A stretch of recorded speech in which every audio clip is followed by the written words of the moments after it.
Welcome to my study channel. Friends, our today's topic is centrally sponsored schemes, guidelines and objective MCQs. This is our 40th video on the topic JKSSB and central government jobs preparation.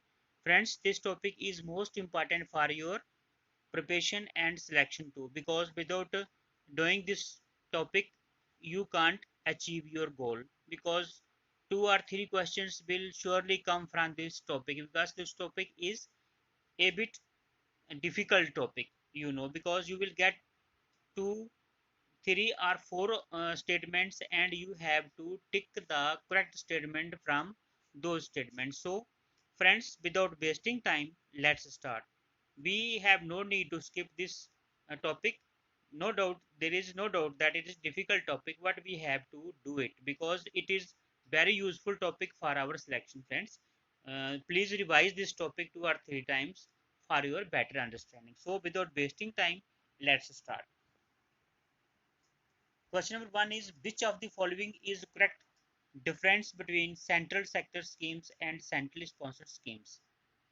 Question is, which of the following is correct difference between central sector schemes and centrally sponsored schemes? Statement 1 is, central sector schemes are 100% funded by the union government and implemented by the central government machinery. In centrally sponsored schemes, that is CSS, the full form of CSS is centrally sponsored schemes. A certain percentage of the funding is borne by the states and their implementation is by the state government. This is first statement. And second statement is, centrally sponsored schemes are mainly formulated on subjects from the union list. Central sector schemes are formulated in subjects from the state list to encourage states to prioritize in areas that are require more attention. So यहाँ पे इसने लिखा है which of the above statements are correct. So friends, here option A is only 1, B is only 2, C is both 1 and 2, and D is none of the above. Friends, here option A is the right answer. That is A option, यानी कि A में क्या है, only 1. So 1 is the right answer. Right answer फिर देखते हैं एक बार. Central sector schemes are 100% funded by the union government and implemented by the central government machinery. In centrally sponsored schemes, CSS, a certain percentage of the funding is borne by the states and the implementation is by state government. ठीक है, ये है इसका answer. तो question था हमारा, विच of the following is correct difference between central sector schemes and the centrally sponsored schemes. ठीक है फ्रेंड्स, तो यहाँ पे statement 1 is the correct answer. इस किस्म के क्वेश्चन आएंगे आपको इस टॉपिक में से आपके एग्जाम में 100% आएंगे. This topic is very very important. Next question is, consider the following statements regarding Pradhan Mantri Fasal Bima Yojana. Friends, here statement 1 is, it is to provide comprehensive insurance coverage against crop loss. Next is, ये क्या है, प्रधानमंत्री फसल बीमा योजना के बारे में पूछा गया है. कौन सा जो है बारे में बताएंगे वो कौन सा सही है, आपने जो है सही के ऊपर टिक करना है. So it is to provide comprehensive insurance coverage against crop loss. Second statement is, it is compulsory for farmers availing crop loans for notified crops in notified areas and voluntary for non-loany farmers. Third is, non-preventable localized climate linked risks along with post-harvest risk are also covered. Fourth statement is, मैंने कहा था आपको कि दो भी मिल सकते हैं आपको स्टेटमेंट, तीन भी और चार भी स्टेटमेंट हो सकती हैं. सो यहाँ पे चार स्टेटमेंट्स दिए हैं. The scheme will imply remote sensing technology, smartphones and drones for quick estimation of crop losses to ensure early settlement of claims. यहाँ पे पूछा गया है which of the above statement are correct. इसमें से जो है कौन सी स्टेटमेंट करेक्ट है. Here option 1 is only 1 and 3, B is only 2 and 4, C is all और D is none of the above. Friends, यहाँ पे option C is the right answer, that is all. ये फसल बीमा योजना के बारे में सारे के सारे जो है वो क्या है, सही है. सो फ्रेंड्स आप जो है इसको 2-3 बार रिवाइज कर लेना, बहुत इंपॉर्टेंट टॉपिक है। Next question is consider the following statements regarding soil health and card scheme.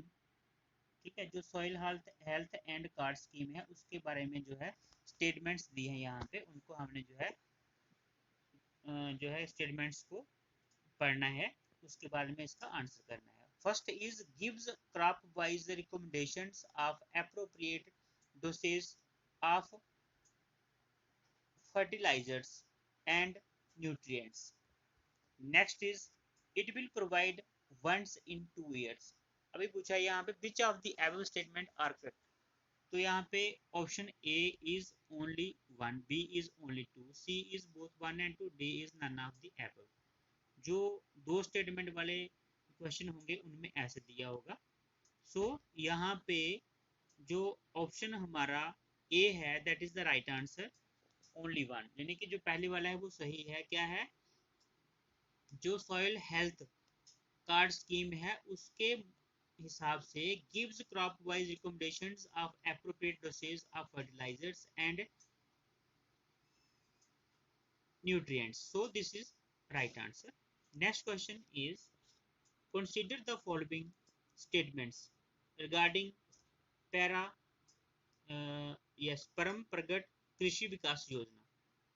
ठीक है, consider the following statements regarding परम प्रगट कृषि विकास योजना, उसके बारे में जो है यहाँ पे स्टेटमेंट्स दी हैं and you have to tick the right answer. Statement 1 is it is to promote organic farming. जो परम प्रगट कृषि विकास योजना है इसमें बोला है कि it is to promote organic farming. Next is it will be implemented in a cluster based approach and farmers will be funded to meet the expenditure from farm to market. Next is which of the above statement are correct, यहाँ पे option A है both 1 and 2, B is 1, C is only 2 and D is none of the above. Here option A is the right answer, both 1 and 2.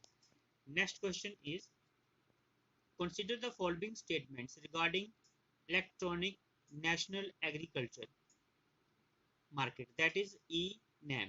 Friends आपको जो है abbreviation भी आ सकती है, जैसे बोला इसने electronic national agriculture market. So here इसकी जो शॉर्ट फॉर्म है वो है E-NAM, NAM। ठीक है, ई से इलेक्ट्रॉनिक नेशनल एग्रीकल्चर मार्केट। उसके बाद में यहाँ पे स्टेटमेंट्स दी है it is a pan India electronic trading portal which networks the existing APMC mandis to create a unified national market for agriculture commodities. This is first statement. Statement 2 is it is connected to a physical market जैसे बोलते मंडी at the back end and promotes genuine price discovery. Which of the above statements are correct? यहाँ पे option A is both 1 and 2, B is. Friends एक चीज और आपको बता दूं कि एग्जाम में जो कैंडिडेट्स हैं, यानी कि जो वहाँ पे कैंडिडेट्स जो हैं कॉम्पीट कर रहे हैं, उनको कई बार कंफ्यूज करने के लिए ऑप्शंस में जो है वो थोड़ा सा उल्टा पुल्टा करके दे देते हैं। जैसे पहले जो है ऑप्शन दिया होगा उन्होंने ए, उसके बाद दे दिया होगा सी, फिर दिया होगा डी और उसके बाद में दिया होगा बी। फ्रेंड्स जब भी कभी आपने ऑप्शन को टिक करना है तो प्लीज़ फर्स्टली आपने अच्छे से जो है उसको देखना है कि क्या जो ऑप्शंस हैं वो उल्टे पुल्टे तो नहीं है, यानी कि ए बी सी डी अगर तो ऑर्डर में है तो that is good, otherwise you have to tick the right option. Firstly आपने देखना है ए बी सी डी, तभी आपने जो है टिक करना है। जैसे यहाँ पे मैंने दिया है which of the above statements are correct, जैसे आपने ऊपर पढ़ लिया कि भाई ठीक है वहाँ पे जो है वन जो है आपका सही है, तो अगर जो है वन को आपने देखना है कि अगर वन जो है डी पे है तो आपने डी को ही टिक करना है, ये नहीं कि पहले ए को टिक कर दिया। ठीक है, तो इस बात का भी आपने ध्यान रखना है। कई बार क्या होता है जो इंटेलिजेंट स्टूडेंट्स होते हैं वो भी यहाँ पे आके मार खा जाते हैं। सो मेरे को अच्छा लगा ये बताना चाहिए, तो मैंने बता दिया फ्रेंड्स।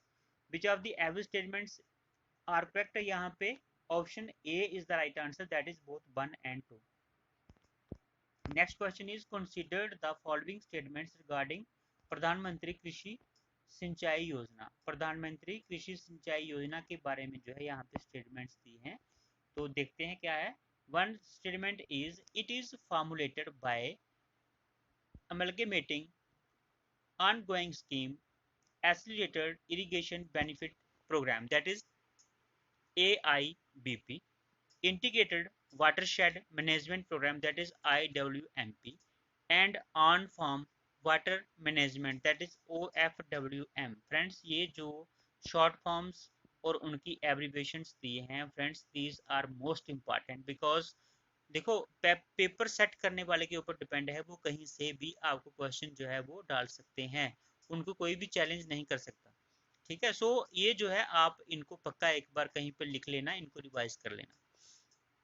यहाँ पे स्टेटमेंट 1 हो गई, उसके बाद में है statement 2, it will be implemented in a decentralized manner through state irrigation plan and district irrigation plan. यहाँ पे पूछा गया है which of the above statement are true. यहाँ पे ऑप्शन ए है यो, वहाँ पे है only one, B is only two, C is none of the above and D is both one and two. Friends here D is the right answer, that is both one and two, यानी कि दोनों जो है वो क्या है, सही हैं।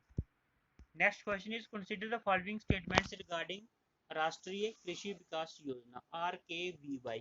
फ्रेंड्स बहुत सारी योजनाएं हैं, तो आपको जो है इसको अच्छे से रिवाइज करना पड़ेगा। यहाँ पे स्टेटमेंट 1 इज, यहाँ पे जो है राष्ट्रीय कृषि विकास योजना से रिलेटेड जो है स्टेटमेंट्स दिए हैं, आपने इनको अच्छे से रीड आउट करना है। First statement is it incentives states to enhance investments in agriculture and allied sector to achieve 40% growth rate. Second is various sub schemes including bringing green revolution to eastern India, BGREI। उसके बारे में है saffron mission, we keeping etcetera. यहाँ पे पूछा गया है which of the above statements are correct, यानी कि इनमें से कौन सी सही है। Option A is only one, B is both one and two, C is only two and D is none of the above. Friends here option B is the right answer, that is one and two. Next question is consider the following statements regarding राष्ट्रीय Gokul mission. यहाँ पे first जो statement दी है इन्होंने वो है, यहाँ पे एक चीज और आपको बताऊं कि ये जो है राष्ट्रीय गोकुल मिशन से रिलेटेड जो है यहाँ पे स्टेटमेंट्स दी हैं। तो देखते हैं। First is it is launched for conservation and development of indigenous breeds in a focused and scientific manner. Second is it is being implemented under National Mission for Sustainable Agriculture। यहाँ पे पूछा गया which of the above statements are correct. Friends जो statement जो है राष्ट्रीय Gokul mission से related है वो जो है यहाँ पे राइट आंसर होगा, और जो कोई ऐसे ही उन्होंने किसी और दूसरी जो हाँ दूसरी जो योजना है उससे अगर रिलेटेड डाल दी यहाँ पे तो वो यहाँ पे सही नहीं होगा। सो यहाँ पे देखते हैं। First option A is both 1 and 2, B is only 1, only 2, C is only 2। So friends here option B is the right answer, that is only 1, यानी कि it is launched for conservation and development of indigenous breeds in a focused and scientific manner।